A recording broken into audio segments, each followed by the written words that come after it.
Hey everybody, back again, and today, kind of a follow-up video to yesterday. I had posted about the Democratic debates and the candidates and where I see the field and stuff going, and who cares what some guy on the internet thinks about politics. But something kind of interesting came up a couple times, and it's worth talking about because I've kind of hinted at it on this channel in some previous videos. But Andrew Yang, right? Yang is, of course, running for president. He was on the debate stage yesterday, and he had some interesting comments, ploys, things to do, or things he said on the stage the other night. But it's kind of business related, economics related, so it's worth talking about. So Andrew Yang, of course, is kind of a one platform, one plank candidate, and he's basically running on one issue. There we go. Universal basic income, right? His plan is to give every American $1,000 a month from the government, because he sees and he knows that in the future our economy is going to be radically different than it is now. Automation is already here. I think I talked about in a different video. You got self-driving cars. You got fully automated fast food restaurants, self-driving trucks, drone waiters. I mean, robots are here and they're taking people's jobs. And it's just 2019. Can you imagine how the economy is going to look like 10 years from now, 2029? What jobs are going to be left? I mean, they literally have, I'm sure if you haven't seen it, you need to check this out. It's the not Google, they own it. The Atlas drone, the Atlas robot. Who owns that? I can't think of the name right now. It's a fully walking, autonomous, bipedal human drone, right? I mean, this thing has arms and legs. It picks up boxes. It stocks shelves. If you knock it down, it picks itself back up. They've upgraded it since I've seen it before. This thing can run, jump upstairs, freaking does backflips. This thing does gymnastics now. It is bonkers crazy. And what it's capable of, and just how rapidly these machines are coming. It's not Terminator yet, but really that is not that far away, right? So what are people going to do for work? There's just not going to be enough jobs. There's not going to be enough. And so Yang, of course, sees this coming. He's the only candidate willing to talk about it, looking that far in the future. Everyone likes to talk about the dangers of climate change and how it's going to mess the planet up later on. But this is equally as dangerous, because you're going to have a huge part of the population can't feed themselves, can't house themselves, can't take care of themselves. They can't do anything because there's just no jobs. And it's not even going to be, it's like, well, they may be underpaid or get, low paying. There's not even going to be low paying jobs, because those are the simplest ones that are tailor-made and designed for these robots and AIs to do, right? If you are not useful, you will not have employment. So again, what do we do when these jobs are gone? Oh, there will be people to work on the robots, and we'll need people to fix the machine. Maybe, right? But how many people does it take to fix these robots?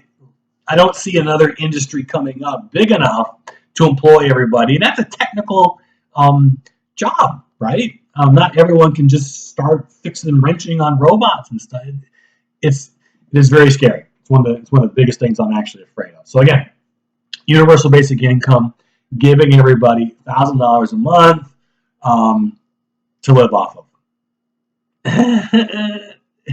His heart's in the right place, but literally, I mean, who can pay their bill if all you have is $1,000 a month, right? How are you going to pay your rent? How are you going to put food on the table? How you're living in poverty, basically, right? It's government reinforced poverty. You're never going to be able to get ahead. It barely meets your basic needs, $1,000 a month. So again, it's just like how it's better than nothing, maybe better than unemployment, I guess.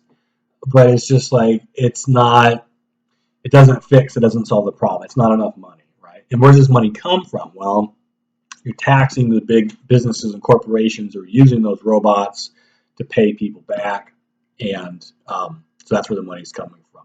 And again, this is not new. This is a trend that's been going on all throughout history. Industrial revolution, you got a bunch of new machines and sources of energy that is basically taking complicated jobs and simplifying them, right? You have, what is the word? Skilled and unskilled. Sorry, I had a teacher brain fart for a second. Taking skilled labor and turning it into unskilled labor. So now if you want to go and work in a factory, instead of having skills like a carpenter, being able to measure and to cut and to sand and to assemble, wood into a chair, you just run the bandsaw, you run the belt sander, and that's what your job does. The machine does the work, just the person is sitting there kind of operating the machine or filling the machine up. And so that reduced a lot of jobs, that reduced a lot of educated, skilled positions, and dumbed down the labor force and made things simple. Now, in the 80s we saw robots in like car manufacturing plants, right, eliminating those jobs, assembling cars. And that was kind of a taste of things to come, because now these things do everything. This has been happening for a very, very long time, right? And always you're able to kind of find a way to have the workforce adapt and to evolve and to change with the times. But this is different, because these robots are basically eliminating the need for any workforce at all, and that's what makes it so scary, in my opinion, right? So again, Yang's universal basic income. It's nice, but I don't think it's gonna. It's not a good solution. It's a solution, but it's not ideal. Again, in $1,000 a month, like, how are you going to increase your income, right? I don't see how that works. How are you going to be motivated, right?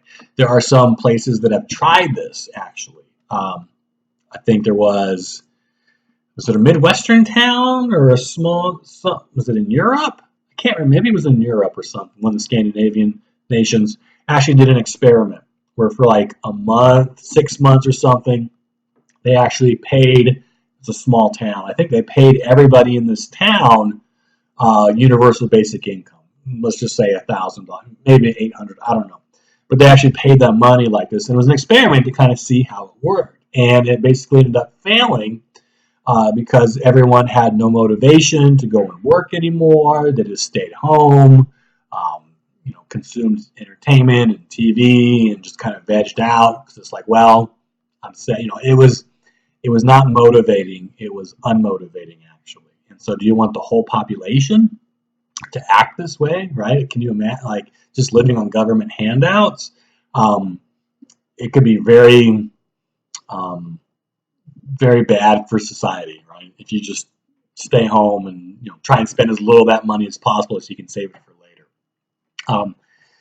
It just doesn't seem to work. It's socialism to an extreme, right? And just giving you handouts, barely enough to live off of. Again, it's a solution to the problem, but I don't know if it's the right solution. But that's what Yang is talking about, and at least he's bringing attention to the issue. During the debates yesterday, bring it back to the debates, he even, I think his opening statement, he threw the gauntlet down, I guess he is going to walk the walk. He had a contest. So if you go to his website, you can actually sign up and register for a chance to win $1,000, freedom dollars, I think he called it, something like that. Freedom dollars from Yang's campaign. He'll pay you, I think, 10 or 12 people $1,000 a month for a year for the rest of his campaign. To live off of, and to kind of showcase and let people know this is a valid idea and it has merit and benefit. Some people immediately cried foul and said he's trying to buy votes, he's trying to bribe voters, which maybe, I don't know. He also had another statement at the end of the debate. They were talking about government corruption, the influence of big money in politics. And so Yang had a very Yang answer. He said that what we should do is take money out of politics, which would be great, but is almost impossible to do. And instead, we should rewrite the laws so the people directly fund the candidates now. And it's the only source of income. and he did this through what he called democracy dollars. So every election cycle, or every month, I think is what it was, every American gets 100 democracy dollars, which can only be used for donating to campaigns and issues and candidates that you like, because that money will never find its way anywhere else. And that way the people can vote for it's like an election before an election, right? Hey, Bernie Sanders, I want you to win the election, so I'm going to give you all my democracy dollars to run your campaign. But it's just like, it's just more electing, but instead of ballots, we're electing people with dollars. It's kind of a weird way to run campaigns and elections. It's an interesting idea, but again, giving these handouts to people and the government subsidizing and paying for everything, probably not the right solution, but bless his heart, Yang is at least creatively thinking about ways to deal with these things, which no one else I've ever heard really mention or say. So Yang bucks, $1,000 a month, and 100 democracy dollars that you can use to support the candidates, that you favor and want to see be successful. That'd be a weird, strange world we're living in, but maybe we're heading that way. I don't know. Anyway, but again, at least he's talking about it. And 10 years from now, it's going to be